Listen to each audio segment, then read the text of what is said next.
We are back and we're live once again for our Lever Up Your Life show, where I'm bringing on guests who are going to chat how they're leveraging their knowledge, resources, other people to take their life to the next level. So this week I've got Sean Castro on, good friend of mine for a few years now. And let's go ahead and make sure that we are properly streaming to Instagram as well. I think we are. Just hit go live on my side. Perfect. Awesome, man.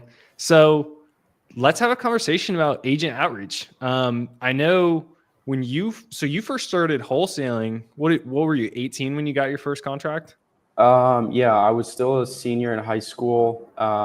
It was actually like right before I graduated, but yeah, I was about 18 years old. Dude, that's so crazy. When I think about myself in high school, like I don't even think the thought of doing any kind of real estate deal had ever crossed my mind. That's wild. And your first ones were these were direct to seller deals? Yeah, that particular one was a direct to seller deal. At that time, I was working on a team, a small acquisition team, and they taught me a lot of the ropes. They taught me a lot of kind of the sales background that I have, or gave me rather a lot of the sales background that I have. That then helped me use that in agent outreach, which is what a lot of people don't use, I would say. What made you transition from going direct, like, on average, I would say you're probably doing bigger deals direct to seller than direct to agent. So why make the change?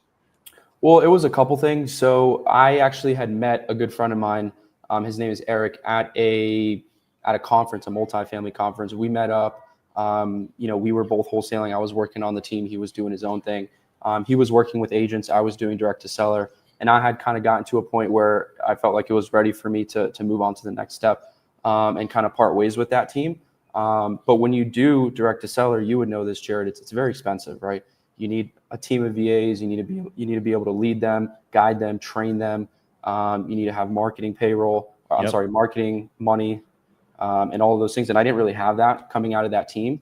And so working with agents allowed me to kind of still wholesale without having $10, $15, $20,000 to dump into marketing and expenses, things like that. Yeah. And for anyone who's tuned in right now, we'll actually just brag on Sean this month. So zero marketing spend doing agent outreach. And it looks like you're tracking for 100K a month, no? Yeah, this month we're on the board. We've closed on 25 so far, and we'll probably close out at 145. Hey, well, I know where at least what, $5,000 of that came from.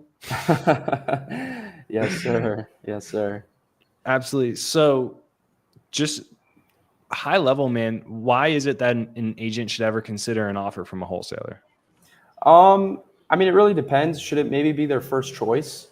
Maybe not. I'll be completely honest. But it really all depends on what the seller's looking for and also the motivation of the realtor, I feel. Don't get me wrong, the motivation of the seller is important, but how motivated the realtor is sometimes just as important, right? And if you have a realtor with a high motivation, me personally, I love that. And you can get deals done with realtors that are very highly motivated. And it's really the same type of offer as a regular cash investor offer, right? We say, hey, well, for me personally on our team, we usually do anywhere from 3 to 5 business day inspections. We'll do a 21-day close. We'll do fairly aggressive earnest money, anywhere from 1%, 5,000. We've done as much as $20,000 on EMD, right? That was obviously for a higher price point deal.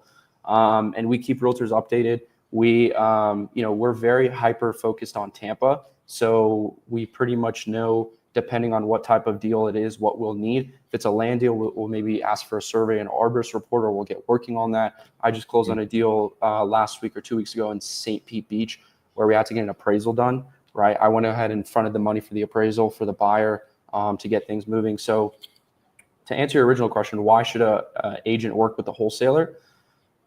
To solve the seller's problem, really. If they need a quick cash sale, and that's it. What could be the difference between me and an end cash buyer is I may just need a couple days of inspection, and that's really it. So you said working with motivated agents is great. I mean, dude, how do you tell? Because at the end of the day, like, you're an agent because you want a commission check. How do you pick up the phone and know if somebody's motivated or not?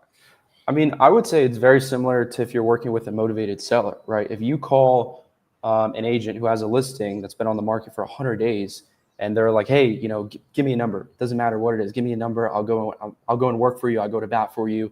They really need to sell this thing. Give me anything. but just give me something, right? Don't just say you're going to pass. Give me a number to work with, right? Mm. And they kind of start dropping you subtle hints like that. That's, a good sign of a motivated realtor. Do you notice? Okay, so obviously, if you're an agent, kind of your timeline is like your listing agreement, right? Once your listing agreement is up, it's like, hey, the seller doesn't have to use you anymore. Do you notice, like, can you kind of tell when agents are coming up on their timeline on listing agreements, or is that not usually something that comes up at all?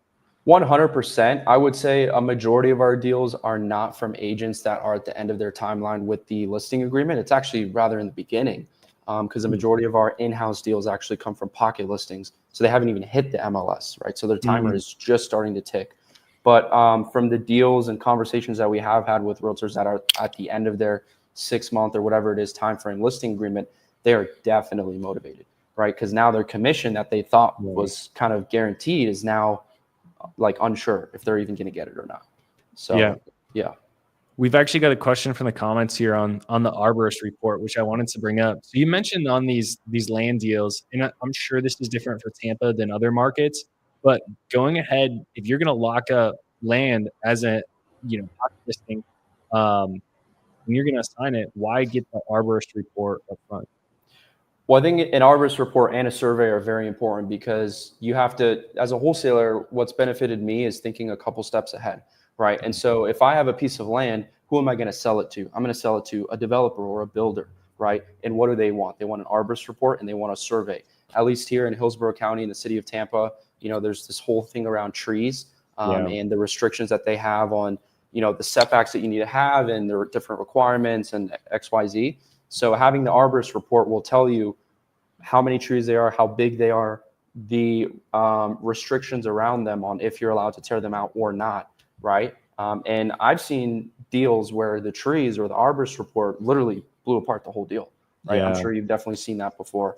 Kind of similar with the survey. A survey will tell you kind of the boundary of the land and what's included, what's not, things like that. So not even like, I'm not even saying you have to front the money on both of those, the survey and the arborist report, but just asking the realtor, hey, have you guys done this, right? Do you have one, right? Yeah. It's about a 50-50 if they have one or not, but it's still a good question to ask. And in my opinion, it's one other thing to separate you from some of these other less experienced wholesalers, right? If you haven't done your first deal, no shade against, and it's me against you, who do you think the realtors are going to feel more confident with? Yeah, I mean, yeah, seriously. And I would be willing to bet there's a lot of wholesalers not being familiar with arborist reports, Yeah. especially if they're, not even out of state, not local to Tampa Bay. All right, Sean. So here's a question for you. So this is going to be kind of a two-part question. So apologize for the lengthiness of it. But the part one question of it is, how often is it that you're dealing with agents and they know up front that it's most likely going to be an assigned deal, right? And then on the backside, for like when agents are looking at the settlement statement on the end and they realize there's a different end buyer, like what's the typical response from agents? Are they like, hey, you kept your word and the deal is done and my client's taken care of and I got paid, hopefully like double commission, right? Right. So front and back, what's your experience working with agents that way?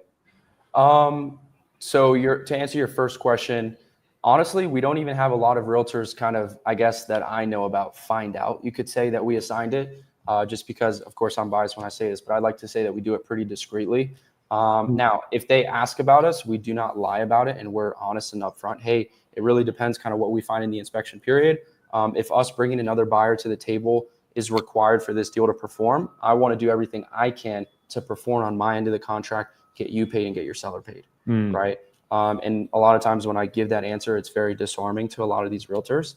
And I've never really had, I don't think ever, a realtor come to me like on the day of close and say, hey, it's not your LLC on the closing statement.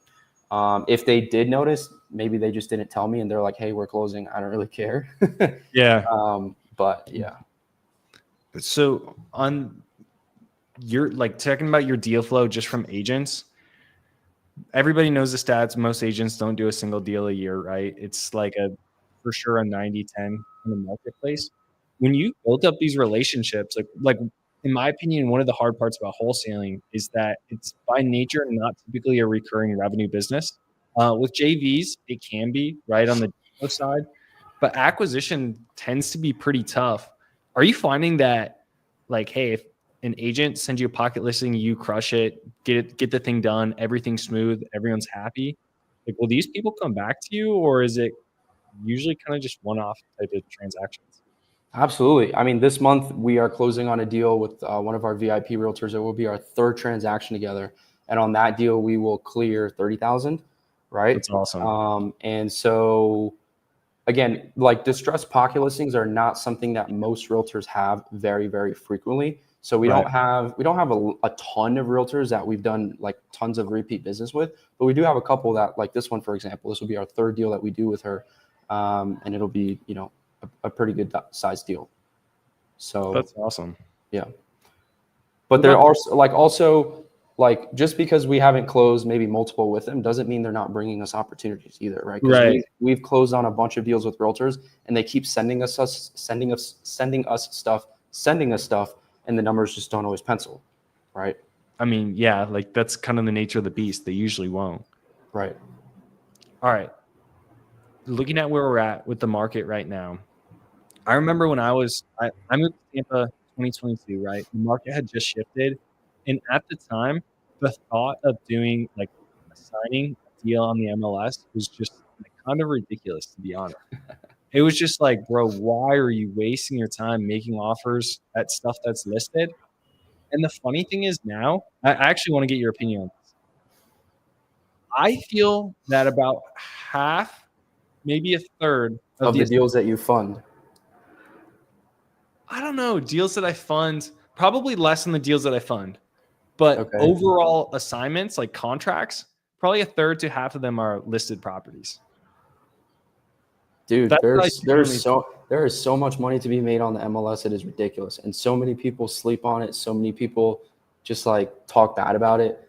I don't even care because I'm making money off the MLS, right? How many deals So, are you picking off the MLS versus like truly pocket listing? dude, I couldn't even tell you. Probably like 50-50, honestly. That's wild. Because now in my head, like I don't even like off market, on market. There's no difference to me, Yeah. right? Because it's the same deal, it's the same process. Sure, it's on the market, but that doesn't really change anything, right? You have a realtor involved, but from a wholesaler buyer perspective, again, that doesn't really change anything. The contract that I have is still with the seller, and there's an agent getting paid, but the buyer doesn't have to worry about that because the seller's taking care of it. Yeah. So there's no difference. Do you want to hear one of the funniest like false objections that I hear from new potential borrowers? What is it? Dude, I'll get on the phone with them and they'll be like, look, man, it's just like too hard. I know that there's no deals in the MLS and I have to get them from wholesalers and I just don't know the wholesalers. And I'm like, dude, the wholesalers are picking the deals off the MLS that you're too afraid to offer on. That's the Right. honest truth. Like most people, most fix and flippers' own problem, especially when they're newer, is that they're too scared to make a low offer. And wholesalers are like, nah, bro, I'm going to send out these offers at 50% of whatever the list price is. Who Yeah, cares? Like the worst that can happen is a no. Yeah, they're ruthless. And I mean, to your point, I would even say like wholesalers are such an important part in the industry because, you would know this working in the wholesale industry, being a flipper, doing multiple flips, like acquisitions and doing a flip in the constructions are two completely different businesses, right? And again, you have borrowers that come to you and say, I don't know how to do this. I don't know the wholesalers. I don't know how to work on the MLS, right? I have buyers that are on my list that I have really great relationships with. And they're like, Sean, I don't want to do what you do. I don't want to make 5 offers a day. I don't want to have to call 100 realtors a day. I don't want to have to play this game back and forth. And they went with somebody else and this and that, right? When they work with me, I get a deal. I put it on a silver platter. I say, here's the price. Here's all the terms, the condition. Here's the notes, pictures. It's already at a title company. Here's the wire instructions. All you have to do is send the deposit, wait 2 weeks, and we close. There's no games, right? Dude, no games. I used to think that it was like harder that for like, I don't know. In some way, I think a lot of people think wholesale here, fix and flip here. Like there's some kind of graduation. The more time I've spent in the game, because I've been on both sides of the fence now, I'm like, dude, fix and flip is way easier to get into. The way that you can just with no experience be like, I'll make an offer. And as long as you have enough money to close on it, like you'll find a lender who can do it. And then you don't even have to do the work. You can just hire a PM. Right. Wholesaling, like, you're not assigning a deal unless you legit know what you're doing. And there's no way that you don't put in a lot of work to get that done. Fix and flip, you can kind of just show up and buy a deal from somebody and everything's kind of, to your point, on a silver platter. And so, yeah, they're completely different businesses. And what's funny, Sean, is I get a lot of, this actually happens probably 80% of my intro calls. I always, when I'm qualifying, ask about experience. And without fail, I'll always hear, I have a bunch of experience. I've helped people manage renovations. Tell them about that one deal we almost did with when you were asking for HUD statements. Oh, dude. Yeah. The experience was a commission from a listing. I was like, we just can't use that. But in all reality, it's like, to be honest, I care less about your experience with construction, which is what people feel like they need. Right. And I care a lot more about your experience of like, dude, managing your capital, evaluating if something is a good deal on the back end, knowing how to actually sell it. That's the hard part. The construction is like not that hard. You can hire a PM or a really good GC who can literally take care of all of that for you. The part where you actually need experience is understanding how to put together a deal, understanding financing up front, financing on the back end, whether it's you buying it or you're selling it to a retail buyer. That's the part where you actually have to be like kind of smart and sophisticated, not like, oh, I know how much a reno costs and I know how to manage contractors. I'm like, right. And I'd be curious to see if you agree with this, but when I have especially young guys come to me and say that they want to get into fix and flipping, what I tell them is do 5 wholesale deals first. yeah. Get 5 wholesale deals under your belt, lock it up, sell it, and then get into a flip. Because you tell me, Jared, what does wholesaling teach you? What do you learn in the process of wholesaling? If something is a deal. If something is a deal, you learn how to underwrite, right? 100% of wholesalers in the very beginning get their rehab budgets wrong every single time, right? Correct. I get them wrong too, right? I'm guilty of that. And so it helps you. Most fix and flippers get them wrong too. So, like we're all just wrong. Everyone underestimates every time. I think the question is who gets them right. Seems like not even the GCs get them right sometimes. But, but it teaches you how to underwrite, how to find ARV, how to make correct offers, right? How to come up with a relatively good reno budget. It teaches you what maybe other investors would pay, and just some other things along the road, right? Like, I don't know, maybe you thought that the roof didn't need replacement, but then you had 4 buyers come in and say, oh no, it's got a leak here and this is wrong and this is wrong. You're going to have to replace it. Yeah. Right? Or you find out how the insurance market actually works in Florida, which by the way, it doesn't matter if you quote unquote know how to manage contractors. Just wait till you learn about insurance. You're going to find out how things really work. Right. Yeah. So again, I think there's so many important things that you can learn while wholesaling. And it's so funny because me being a wholesaler, having, I don't know, over 50 deals under my belt, I still have no interest in flipping, to be honest with you. Yep. I see the headaches that people go through. I see the uncertainty, right? And being a fix and flipper, you are literally the last person to get paid on the transaction. Correct. The very last person. Yep. Everybody gets paid before you. The seller, the realtor, the wholesaler, the title company, the appraiser, the hard money lender, insurance, the contractors, right? The city, utilities, everybody gets paid, and whatever's left, if you did a good job, there'd be maybe something left over. Yeah. Right. Yeah. So, So one of the things that I kind of realized after doing enough kind of like intro calls, most people come to me and they just like know they want to make it in real estate, but they haven't really like determined what they're hoping to accomplish. So I broke it down and said that there's 3 ways to be in real estate. Depending on what way you want to be in real estate, that tells you what you need to spend your time on. You can be a full-time real estate professional, whether that's hard money lending, wholesaling, whatever. This, like, you're making your day-to-day money on it, and you've got to be all in if you want any success. But I'm sorry, you're not going to have a lot of success as a wholesaler or lender, in my opinion, for most people doing it part-time. You're just not. However, some people already like their job. They want to stay in it, but maybe they're a little bit bored and they want to find ways to make an extra 50 to 100K a year. Like, that's the people who should do ground up construction, or, well, more particularly development, or fix and flip. That's perfect. You can do a few deals. It's not that time consuming once you figure it out. It's really not. And then there's the people who want long-term wealth. It's like, dude, that's not fix and flip. That's maybe Burr, but syndication, long-term rental. And so to your point, like on your advice to give, say, do 5 wholesale before you fix and flip, here's my opinion.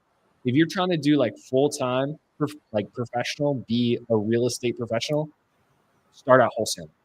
Do 5 deals and then get into fix and flip. If you decide after you actually know what you didn't know before, then it makes sense. And then if you're not, you're full time and you just want to do a deal here or there, you have to underwrite so many deals that you can tell me in 2 minutes. 2 minutes is all you get if something is a deal or not. Yep, I agree. And you don't have to know like for sure, but you need to be like, okay, yeah. Are we in the ballpark? Yeah, exactly. So yeah, that was a fun combo. But agreed on that. Man, to get us back on track, what are you seeing moving forward, like through the rest of the year and kind of where the market's at with wholesaling with agents, but then just in general with, I mean, dude, my struggle right now is like a lot of my clients just aren't selling their stuff on market. Like I'm kind of in the same boat. Are you finding that a lot of your go-to buyers are not buying because they're having a hard time moving their deals, or what are you seeing on your end? I definitely have a lot of buyers that are holding inventory, holding the bag per se. 1, 2, 3, 4, 5 properties that they're waiting to sell before they want me to continue sending more deals to them. I'm definitely having those for sure. Probably, I don't know, 1 or 2 or even 3 every time I send out a deal. Hey, Sean, I got a couple properties I got to get rid of. Just put the deals on pause for right now. But then again, I would also say like we had a very slow Q4, and now as we're ending Q1, we'll do, I don't know, 10, 11 transactions in Q1. Nice. Like it's just crazy. I mean, I'm sure I wasn't the only one that experienced an extremely slow Q4. We had the back-to-back hurricanes. We had the election. Q4 is naturally just a slower part of the year. The new year, right? Everybody was like, what's going on? Dude.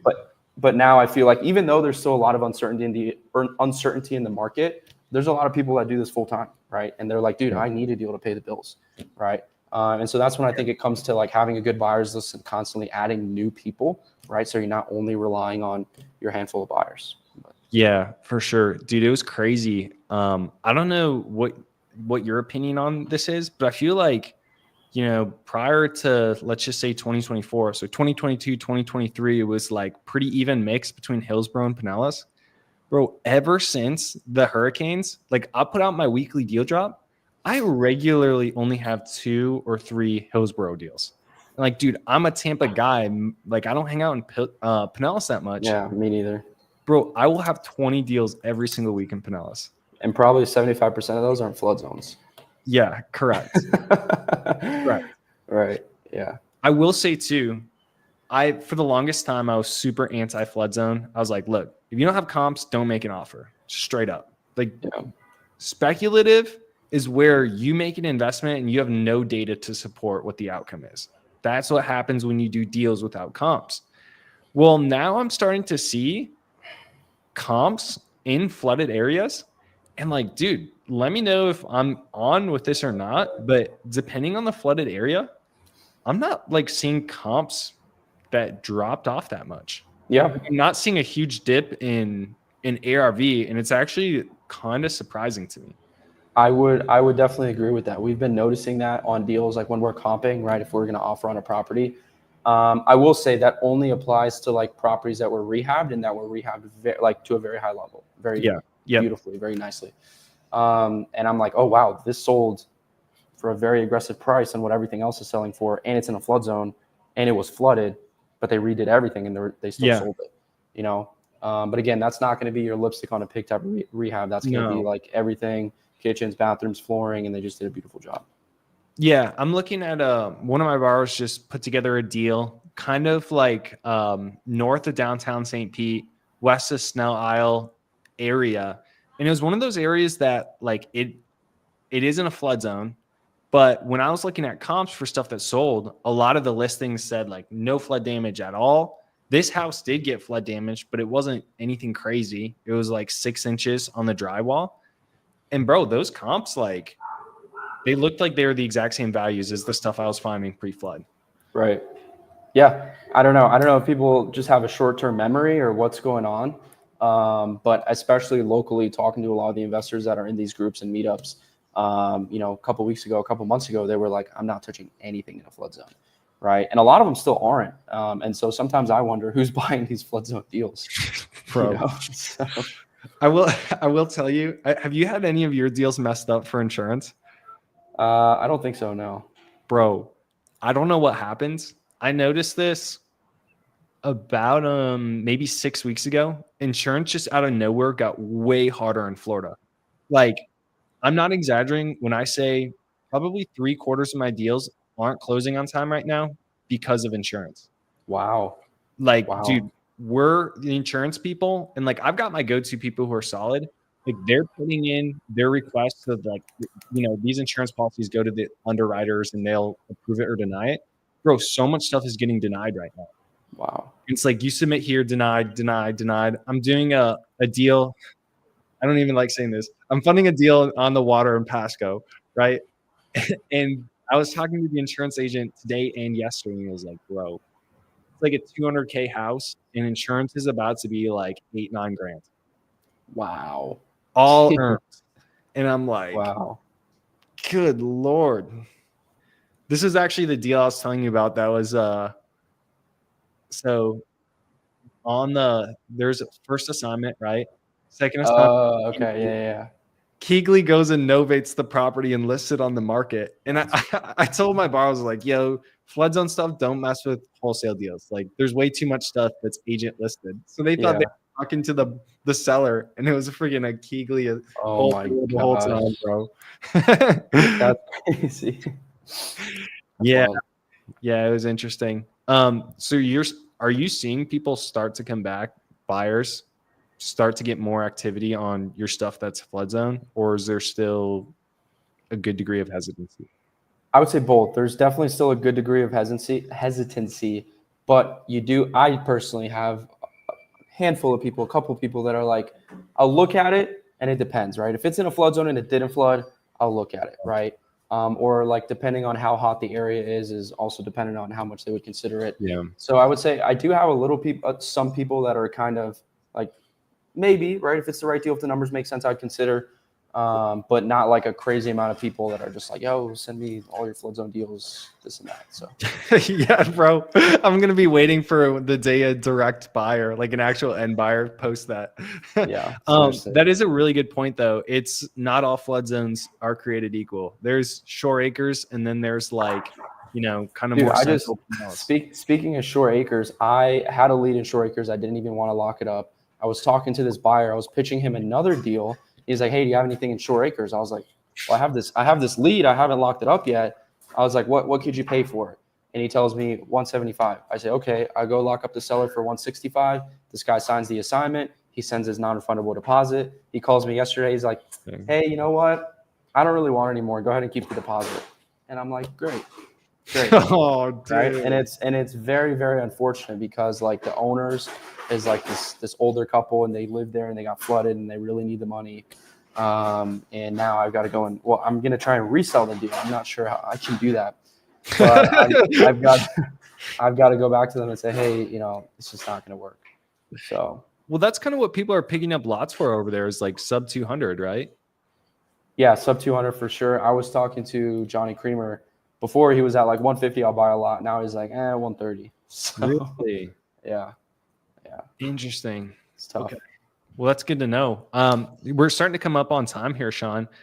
What, for the people tuned in, whether wholesalers, even fix and flippers, if there's one takeaway with the whole, like, working with agents, or if you're a fix and flipper working with a wholesaler who's working with agents, what would be your one thing that you'd want to share to the people listening in? I mean, there's a lot of stigma working with agents, and people try to avoid it. And I guess what I do is I embrace it. It's not much different. I prefer it. It's a lot quicker paced. You're more so business to business rather than business to consumer. Yeah. And I would just much rather prefer that. So Yeah. embrace it, I guess. As someone who spent a lot of time talking to motivated sellers, I don't blame you in the slightest. Yeah, Sean, Oh, I'm sorry. I cut you off there. No, I was gonna say I don't have those like 30, 40-minute, 1 hour phone calls with agents, Oh, which I bro. really enjoy. So Those are the worst. I yeah. know you're doing a lot of JV business. You're moving a lot of deals for other people right in Tampa Bay. If someone wants to do a JV deal with you, where do they hit you up? You can hit me on Instagram. We have a email that we have people send deals to. It'll be deals@topshelfacquisitions.com. I don't know if I can like put that in the chat or anything. Deals at Top Yeah. Shelf. And yeah, I'm pretty active on social media. I check my stuff. If you have my number, you can text me. And yeah, we focus on anything from Pasco down to Sarasota, distressed, fixer upper type of property. And yeah, we do a lot of direct acquisitions and dispositions. So Cool, man. Well, this was a lot of fun. John, a pleasure. This wraps up this week's episode of Lever Up Your Life. awesome. Thank you, Jared.